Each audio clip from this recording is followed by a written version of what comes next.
नमस्कार, मैं राजदेव यादव स्वागत करता हूं आपका अपने यूट्यूब चैनल टूरा पॉइंट में। दोस्तों, आज मैं बात करूंगा यूपीएससी रिजल्ट 2020 की जो हाल ही में जारी हुआ है।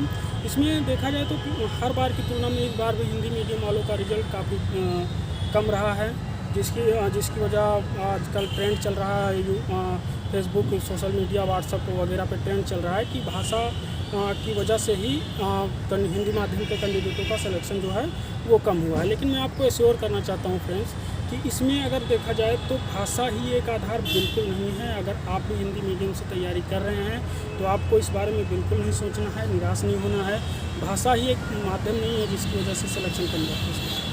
तो मैं ये कह रहा था आपसे कि भाषा ही एक आधार नहीं है जिसकी वजह से यूपीएससी भेदभाव कर रही है। इवन आप देखें तो यूपीएससी भेदभाव बिल्कुल नहीं करते और यूपीएससी के पास ऐसी कोई नियमावली नहीं है, ऐसा कोई प्रोविजन नहीं है जिसके आधार पर वो कैंडिडेट को हिंदी और इंग्लिश में डिवाइड कर दे। आपको मैं बताना चाहता हूँ कि अगर हिंदी भाषी कैंडिडेट का सिलेक्शन पीछे हो रहा है तो इस वजह से हो रहा है कि जो यूपीएससी अनुवाद कर रही है, जो हिंदी का ट्रांसलेट कर रही है इंग्लिश में, वो डायरेक्ट गूगल ट्रांसलेटर से हो रहा है, जिसकी वजह से जो शब्द हो रहे हैं हिंदी मीडियम के वो काफ़ी डिफ़िकल्ट हो जा रहे हैं और हिंदी मीडियम वालों को समझने में बहुत ज़्यादा प्रॉब्लम हो रही है। मैं भी यूपीएससी का उम्मीदवार हूँ तो मैं इस चीज़ को अच्छे से समझ सकता हूँ कि कहाँ पे दिक्कत आ रही है उम्मीदवारों को। लेकिन इससे भी बचा जा सकता है। आप जब भी क्वेश्चन पेपर को पढ़िए या अपने सिलेबस को पढ़िए तो उसमें देखिए कि हिंदी वाले शब्द को कम प्रेफरेंस दीजिए, उसका जो इंग्लिश ट्रांसलेट है उसको आप फर्स्ट प्रेफरेंस पे रखिए। जब आप क्वेश्चन पेपर देखिए तो उसमें हिंदी अनुवाद को कम प्रेफरेंस दीजिए, उसका मतलब जो इंग्लिश ट्रांसलेट हुआ है उसको आप देख के उसके हिसाब से आंसर दीजिए। दूसरी बात, मैं इस रिजल्ट के बाद ये देख रहा हूँ कि सोशल मीडिया पर जैसे यूट्यूब और इंस्टाग्राम ऐसे कुछ प्लेटफॉर्मों पे मैंने देखा कि कुछ लोग कह रहे हैं कि कमीशन ने 151 कैंडिडेटों की लिस्ट जो है वो जारी नहीं किया, अस्थायी रूप से जारी की। उसमें जात आधारित भेदभाव किया गया है या भाषा आधारित भेदभाव, ऐसा कुछ नहीं है दोस्तों। वो जो 151 कैंडिडेट अलग हुए हैं उनका रिजल्ट अभी अस्थायी तौर पर आया है, इस वजह से क्योंकि दिल्ली हाई कोर्ट में एक पिटीशन फाइल करी गई थी जिसका परिणाम अभी आया नहीं, जिसका जजमेंट अभी नहीं आया है। वो पिटीशन अभी पेंडिंग है, जिसकी वजह से उन 151 कैंडिडेट का जो रिजल्ट है वो अभी अस्थायी रूप से जारी है। और वो यूपीएससी ने साफ शब्दों में लिखा है कि इन कैंडिडेटों का जो रिजल्ट होगा वो माननीय उच्च न्यायालय के जजमेंट पर होगा। इसके बाद मैं आपसे ये बात करना चाह रहा हूँ फ्रेंड कि अगर आप ये देखना चाह रहे हैं कि परसेंटेज जो है हिंदी भाषी कैंडिडेट का क्यों कम है, तो इसके लिए आप भाषा को जिम्मेदार न मानते हुए आप एक निरीक्षणवादी विचारधारा से उसको देखिए और समझिए। जब हम 2010 के पहले एग्ज़ाम देते थे तो लगभग 40 to 45% कैंडिडेट प्री क्वालिफाई करके मेंस में जाते थे, जो अब हमारा जो परसेंटेज है वो 10 to 11 हो गया है। तो कहीं ना कहीं हम वहाँ तक पहुँच ही कम रहे हैं, तो हमारा सिलेक्शन भी कम ही होगा।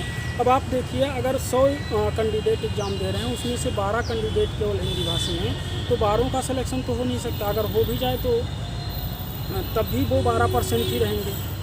इसमें भी एक प्रश्नवाचक मार्क लगाने वाले लगा सकते हैं। और ऐसा नहीं होता कि हिंदी भाषी लोगों का सिलेक्शन नहीं होता, अच्छी रैंक नहीं आती, अच्छी रैंक आती है। आप निशांत सर को देख लीजिए, गंगा सर को देख लीजिए, जिन्होंने 13वीं और 33वीं रैंक हासिल करी है। तो अगर आप लगे रहेंगे तो सिलेक्शन होगा। और आप सीधी सी बात है, धाराओं के डर से तो नौका पार नहीं होने वाली। तो मेरा आपसे निवेदन है और ये सजेशन भी है कि आप इन सब चक्कर में मत पड़िए। अगर आपको ऐसा लगता है कि हमारी रणनीति में समस्या है तो बिल्कुल रणनीति में समस्या ज़रूर है। आप कमीशन की वेबसाइट पर जाइए, उसके एनुअल रिपोर्ट को देखिए और उसमें ये देखिए कि किस विषय से, किस ऑप्शनल से सिलेक्शन ज़्यादा हो रहा है, किस ऑप्शनल को आप सेलेक्ट करके, किस ऑप्शनल को चूज करके आप अच्छे मार्क्स पिच कर सकते हैं। तो उस तरह के ऑप्शनल लीजिए। हमारी जो समस्या है वो भाषा को लेकर नहीं है, हमारी समस्या अपनी रणनीति को लेकर है। इस वजह से हम लोग पीछे रह जा रहे हैं। आप देखिए, जितने भी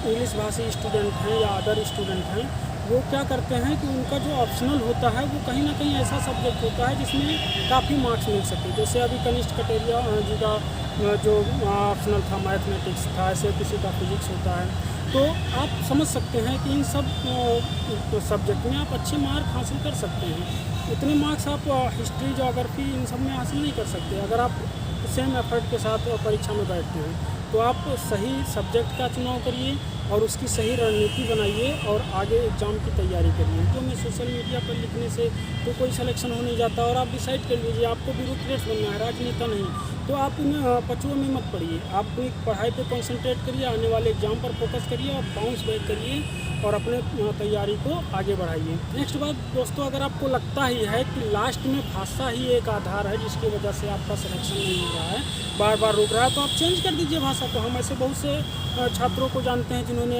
भाषा चेंज करके एग्ज़ाम दिया और क्वालिफाई हुए, अच्छा मार्क आया। बहुत ऐसे कैंडिडेट को जानते हैं जिन्होंने मेंस लिखा इंग्लिश मीडियम में, इंटरव्यू दिया हिंदी मीडियम में। तो आप चेंज कर दीजिए ना, इंग्लिश सीखना तो इतना पहाड़ है नहीं। अगर एक मेडिकल का इंजीनियर का लड़का अपने विषय से हट के हिस्ट्री ज्योग्राफी पढ़ सकता है तो हमको तो केवल हिंदी ही सीखना है ना, इंग्लिश ही सीखना है ना, हम क्यों नहीं सीख सकते? बिल्कुल सीख सकते। और वैसे भी एक पेपर तो हमको देना ही है। तो ये बहानेबाजी बिल्कुल छोड़िए, अपने निगेटिव थिंकिंग से बाहर आइए और बाउंस बैक करिए, आगे बढ़िए। और आप कमीशन की वेबसाइट पे जाइए और देखिए किस विषय से ज़्यादा लोग सेलेक्ट हो रहे हैं, वहाँ से इन्फॉर्मेशन लीजिए। आप जब खुद रिसर्च करेंगे चीज़ों को तो उससे आपकी समझ भी बनेगी और आपको इन्फॉर्मेशन भी मिलेगी।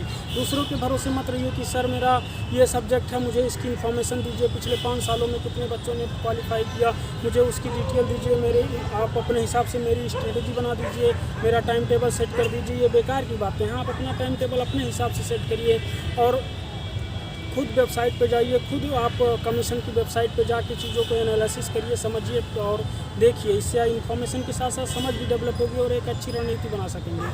और दूसरी बात, आप एक ब्यूरोक्रेट्स बन रहे हैं तो आपको दूसरों की बात को ध्यान नहीं देना है। आप राजनेता नहीं है कि आप सोशल मीडिया पे आंदोलन चलाएंगे उससे कुछ हासिल होगा।